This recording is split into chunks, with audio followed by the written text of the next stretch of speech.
आदाब, मैं हूं शादाब और आप देख रहे हैं नया वक्त रिव्यूज़। आज हम बात करने जा रहे हैं एक उभरते हुए अफसरान निगार जनाब तनवीर अहमद तिम्मापुरी साहब से। तनवीर अहमद तिम्मापुरी साहब पिछले 25 साल से ज़्यादा अरसे से रियाद में मुलाजमत कर रहे हैं। अभी हाल ही में मुंबई आए हुए हैं। उनका 2019 में एक अफसानी मजमूआ मंज़र-ए-आम पे आया है, ज़मीन से बिछड़े हुए लोग।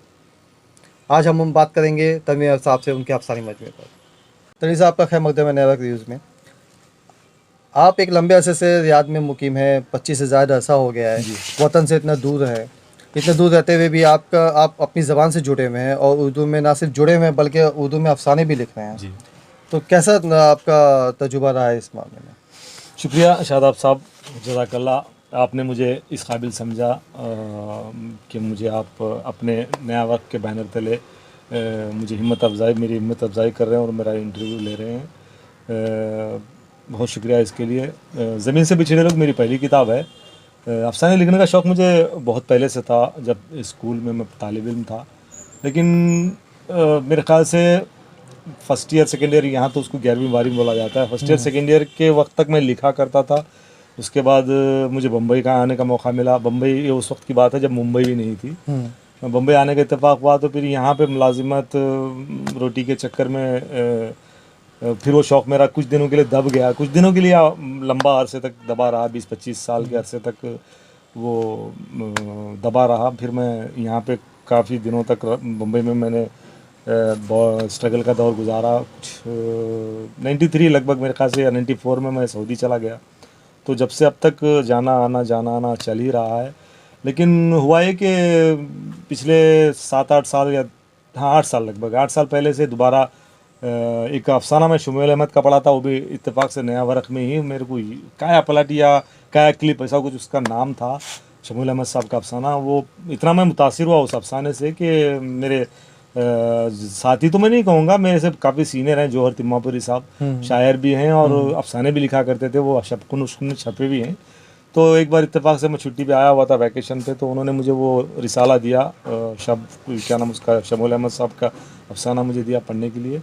तो फिर उन्होंने मुझे तहरीक दी, भाई तुम भी बहुत अच्छा लिखते हो, छोड़ो मत उसको, जहाँ भी सोया हुआ है आपका फ़न उसको जगाओ, उठाओ। तो ये उनकी तरफ से मुतहर्रिक हुआ। मैं दोबारा उसी छुट्टी के अरसे में, मैं मेरे ख्याल से 2-1 माह में मैं फिर से जब एक अफसाना मैंने लिखा, लटकती तलवार नाम से, ख़तरनाक नाम है उसका। तो अफसाना भी वैसे ही है लगभग। तो मैं लिखा और उसी असना में 2 महीने की छुट्टियों में मैं लिखा भी, और एक मेरे नेटिव प्लेस पे तिम्मापुर में एक नशीस भी है, मैंने उनको सुनाया भी, बड़े खुश भी हुए। तो फिर वहाँ से ये सिलसिला चालू हो गया। बस शौक़ है, अल्लाह ने दिया है, लिखता हूँ, लोग पसंद करते हैं। आपने भी अपना एक मैगज़ीन में मुझ नाचीज़ की काविश को जगह दी, आजकल मैं भी छपा हूँ। ऐवान उर्दू पाकिस्तान के भी जरीदे 2-3 में छपा हूँ, 400 में। चल रहा है अल्हम्दुलिल्लाह। बज़्म अफ़साना में भी अफ़साना मेरे नशर होते रहते हैं। जैसा कि आपके अफसानी मजमूए का उन्वान है ज़मीन से बिछड़े लोग, तो उससे ही थोड़ा अंदाज़ा हो जाता है कि आप खुद बिछड़े हुए हैं अपनी ज़मीन से। तो आपके अफसाने भी उसी महवर पे घूमते हैं। ज़्यादातर आपके अफसाने वही दर्द बयान करते हैं जो आप खुद महसूस करते हैं, शायद खुद के लिए। क्या ऐसा है कि आप उसी को ज़रा फोकस करते हैं अपने नहीं, मैं अल्हम्दुलिल्लाह मेरा ख़ुद का तजुर्बा, ज़ाती तजुर्बा इस तरह से कोई दर्द भरा नहीं है। अल्लाह का शुक्र है, मैं बहुत खुश हुआ सऊदी अरब में। लेकिन मेरे साथ या बहुतों के साथ में ये हुआ है कि खुद पे नहीं गुजरा तो जग पे तो गुजर रहा है। मेरे आसपास ऐसे कई किरदार हैं जो 24 घंटे बेचारे दर्द में बिलबिला रहे हैं। उनकी चीज़ें सुनने को मिलती हैं। मेरे कई शनासा हैं वहाँ पे जो घरों में ड्राइवर का काम करते हैं, जो है ना, इस तरह की घरेलू जॉब करते हैं, या छोटे मोटे और भी दूसरे काम करते हैं। वहाँ पे जो इस्तेहसाल होता है मज़दूरों का, वर्कर का, और बहुत सारी चीज़ें हैं ऐसी जिन्हें नोके कलम पे लाने का मुझे लगा कि ऐसा होना चाहिए। मैंने उसी की कोशिश की है। अब मैं कहाँ तक कामयाब हूँ या नहीं हूँ, ये आप जैसे जौहर शनास नज़रें मुझे बता सकती हैं। तो मैं ऐसे किरदारों से मिला हूँ, मेरे आसपास भी बहुत सारे किरदार हैं। हालांकि मेरा पेशा वहाँ पे हॉस्पिटल से मुंसलिक है, तो वहाँ पे भी मुझे देखने को मिलती हैं कुछ चीज़ें ऐसी जिन्हें शायद मैं लोगों के सामने लाना मैं चाहता हूँ, लाने की कोशिश भी किया हूँ। इसमें मेरे ख्याल से 14 अफसानों की ये मेरी किताब है, जिसमें से 4-5 अफसाने मेरे जो लिखे हुए हैं उसी पस मंज़र में है, गल्फ़ के ही पस मंज़र में है, तो शायद आप ऐसा कह सकते हैं कि वो मेरा मुशाहिदा है। नहीं, बिल्कुल मुशाहिदा आपका दिखता है और लोग सोचते भी होंगे पढ़ के कि शायद ये मुसन्निफ़ की अपनी आप बीती है, जबकि ये आपका मुशाहिदा है और बड़ा अच्छा अगर ऐसी बात है तो बहुत अच्छा मुशाहिदा आपका, काबिल तारीफ़ है इस चीज़। अच्छा, हाँ बोलिए, जी, नहीं बोलिए। बताओ। आप नहीं, आप कुछ बोलना हाँ, चाहते तो आपने वो जो आप बीती की बात किया था तो मुझे एक किस्सा याद आ गया। मेरे साथ में एक लड़का वहाँ पे काम करता है, मेरी कंपनी में ही है। जाकिर हुसैन उसका ऐसा कुछ नाम है। वो हैदराबाद में अभी नहीं है, पहले कभी काम करता था 5-7 साल पहले। तो वो आपके जो मैगज़ीन में छपी है मेरी कहानी वो लम्हे जो कहानी है, मैं वहाँ पे रियाद में हमारी एक फ़ोरम है बाज़ाब्ता, महीने में 2 महीने में एक लिटरेरी हमारी शायरी और अफ़साने नवीसी की दोनों की कंबाइंड होती है, बैठक होती है, मजलिस होती है। तो उसमें हम लोग अफ़साने भी सुनाते हैं और वो भी सुनाते हैं। तो इत्तेफाक से वो ड्राइवर भी यानी वो लड़का भी आया हुआ था। अगली सफ़ों में बैठ के उसने मेरा अफ़साना सुना। सारे लोग मुबारकबाद दे रहे थे, काफ़ी लोगों को मुतासिर कर गया। वो तारिक वतन की कहानी थी, जो अपने घर को, अपने माँ बाप को छोड़ के वहाँ स्ट्रगल कर रहा है, और यहाँ उसकी माँ जो परेशान हो रही है, उसको बीमारी भी सता रही है, कैंसर की मरीज़ा है, उधर वो परेशान, इधर ये परेशान, इसी कशमकश के गिर्द घूमती वो कहानी है। तो वो बेचारा इतना मुतासिर हुआ, जब कहानी ख़त्म हो गई, लोगों ने मुझे मुबारकबाद दिया, तो उसने सबसे पहले ये पूछा, उसमें एक किरदार था खाला का, मैंने एक जस्टे के खाला का किरदार था, वाहिद मुतकल्लम की ज़बान से मैंने वो अफसाना लिखा था, रावी मुतकल्लम के। तो वो लड़का जितनी उसकी समझ थी, उसने पूछा, तनीर भाई वो खाला अभी भी ज़िंदा है क्या?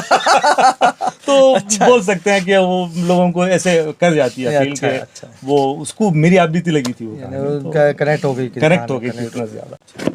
अच्छा, ये अफ़साने मैंने आपके कुछ पढ़े हैं, तो आप तशबीहात का इस्तेमाल बहुत कसरत से करते हैं और वाकई अच्छी बात है। कुछ तशबीहात वाकई बहुत अच्छी होती है आपकी जो इस्तेमाल करते हैं, लेकिन कहीं ना कहीं आपको लगता नहीं कि एक ये अफ़साने को डैमेज भी करती है बहुत ज़्यादा कसरत से जो आप इस्तेमाल करते हैं, तो वो कारी को थोड़ा सा परेशान भी कर देती हैं कि आप हर 2 जुमले के बाद आपके 3 जुमले बाद एक तशबीहात आती है। आपकी बात बिल्कुल वाजबी है। आपने ही नहीं, बहुत सौ ने मुझे इस तरफ तवज्जो दिलाई है। ख़ुद सलाम बिन रज़ाक़ साहब ने भी कहा है अच्छा। मुझे। वो मेरे शुरुआती दौर के अफ़साने हैं। आप इसमें भी देख सकते हैं तशबीहात की फरावानी है उसमें। लेकिन अब जो मैं कहानी इससे हटकर मैं जो 6-7 कहानियाँ ये 1 साल 2 साल में लिखा हूँ, उसमें तशबीहात इतने ज़्यादा आपको नहीं मिलेंगे। वो मुझे भी समझ आ गई बात, और आदमी सीखते सीखते सीखता है। शायद नहीं, सब सही मुझे है। अच्छा लगा, आपने इस तरफ मुझे तवज्जो दिलाई है। ऑन द एक रिकॉर्ड में है, तो मैं कोशिश कर रहा हूँ, और तशबीहात के बगैर भी अफसाना अच्छा होता है, हो रहा है। और दूसरी बात जो सलाम बिन रज़ाक़ साहब ने मुझसे कहा है कि आपके अफसाने में हर जगह तख्लीकी जुमले इतने होते हैं कि फिर वो आदमी जो ना पढ़ते पढ़ते भी उसको ये हो जाता है कि यार ये तो कुछ का कुछ है अफसाना। तो मैं उसमें तख्लीकी जुमलों की भी आमदन कोशिश करके आम जुमले में लिखने की कोशिश कर रहा हूँ, ताकि वो ज़्यादा से ज़्यादा कारी को कनेक्ट करे, आसपास के माहौल को दर्शाए। मैं इसकी कोशिश कर रहा हूँ, देखते हैं। तो अब जो आप अफ़साने लिख रहे हैं वो क्या अब अलग हट के मौज़ूआत है, ना सिर्फ गल्फ़ को मौजू रखते हुए आप आज हिंदुस्तान की कहानी भी लिखने की सोच रहे हैं? जी जी या क्या आप यहाँ आते हैं 15-20 में, आपने यहाँ भी मुशाहिदा किया होगा जी जी हिंदुस्तान का, तो ऐसा लगता है कि यहाँ पे भी मुशाहिदे के नहीं है, यहाँ वो की मेरा देश है। मैं 25 साल वहाँ निकाला तो 25 साल यहाँ भी निकले हैं मेरे, ऐसी नहीं बात है। और मेरे अफसाने में ज़्यादातर हमारे अपने देश की चीज़ें ही हैं, बनिस्बत दूसरों के। मैं गल्फ़ के ज़्यादा लिया हूँ, क्योंकि वहाँ पे भी मेरा काफ़ी अर्सा गुजरा है। लेकिन अब जो मेरे 6-7 अफसाने किताब के बाद भी जो लिखे, उसमें से मेरे ख्याल से 2 गल्फ़ को पस मंज़र में लिखा है, गल्फ़ के बाकी यहीं के है। अभी मेरे को आजकल जो ज़्यादा 2-3 कहानियाँ एक के बाद दिगरे मैंने जो लिखा है, वो सियासत के गिर्द थोड़ा सा एक वो बनाया हुआ, जैसे कि आपने वो वायरस पढ़ा मेरा जो अफसाना है, उसी तरह से क्या और भी मैंने लिखा है। अभी अजायब घर का बाउंसर उसका नाम है, काफ़ी उसको वो मिली है लोगों की, शायद बज़्म में अफसाना में उसको वो लोग नशर भी करें। तो अब वो तो मेरे मुतफर्रिक मौज़ूआत हैं, लेकिन मुझे जो मौज़ूआत ज़्यादा अपील नहीं करते, वो आम जो होते हैं, क्या नाम है, रोमांस या आम माशरती नावल, ऊंच नीच, लड़का लड़की, ये मेरे ज़्यादा मौज़ूआत नहीं रहे हैं। कुछ समाजी, कुछ ज़ख्म, कुछ कमज़ोरी, कुछ पैगाम मेरे अफसानों में मिलता है, आप बहुत अच्छी तरह जानते हैं। तो अभी यानी कब तक उम्मीद है आपका नया मजमूआ मंज़र पे आएगा? मेरे लगता है टाइम लगेगा, इसलिए कि मुझे कहने में वाकई में कोई तामुल नहीं है। मैं लिख रहा हूँ, लेकिन बहुत स्लो है, मेरा काम भी है। दूसरी बात, घरेलू जिम्मेदारी में मेरे फैमिली मेरे साथ वहाँ रहती है, तो काम वक्त तो ज़्यादा मिलता नहीं। जैसे जैसे मेरे से हो रहा है तो मैं लिख रहा हूँ। नहीं, वो तो अच्छा है कि जो अच्छा लिखते हैं वो स्लो ही लिखते हैं, समझ के हाँ, आराम से। अब मेरे पूरी शादाब साहब, मेरे पूरे कहानियाँ मेरे पास 25 के आसपास ही हैं, जिसमें से 14 ये लिखा हूँ तो बाकी थोड़े बहुत ही हैं। तो मेरे पास ज़्यादा नहीं है कहानी, लेकिन अच्छे हैं, लोग पसंद करते हैं, पता नहीं। चलिए बेहतर, अच्छा है। हम उम्मीद करते हैं कि आपका जल्दी दूसरा मजमुआ भी मंज़ार पे आ आमीन, जाएगा। आमीन। चलिए, आपसे बात हुई है तनवीर साहब, बहुत मुख्तसर गुफ्तगू रही, लेकिन जब आपका दूसरा मजमुआ आ जाएगा तो इंशाल्लाह हम फिर एक लंबी तवील गुफ्तगू करेंगे जी, हाजिर है इंशाल्लाह। सर। जब तक के लिए बहुत बहुत शुक्रिया बहुत तनवीर शुक्रिया, साहब। बहुत उम्मीद है आपको हमारी ये मुख्तसर सी गुफ्तगू पसंद आई होगी। तनवीर साहब से जल्द ही मुलाकात फिर होगी उनके दूसरे मजमुए के साथ। तब तक के लिए शुक्रिया। आप हमारे चैनल को लाइक कीजिए, सब्सक्राइब कीजिए और हाँ, अपने दोस्तों से ज़रूर शेयर कीजिए। हम इसी तरह से तारुफी वीडियो आपके सामने लाते रहेंगे वक्तन फ़ौक्तन। आप हमारे साथ बने रहिए। बहुत बहुत शुक्रिया।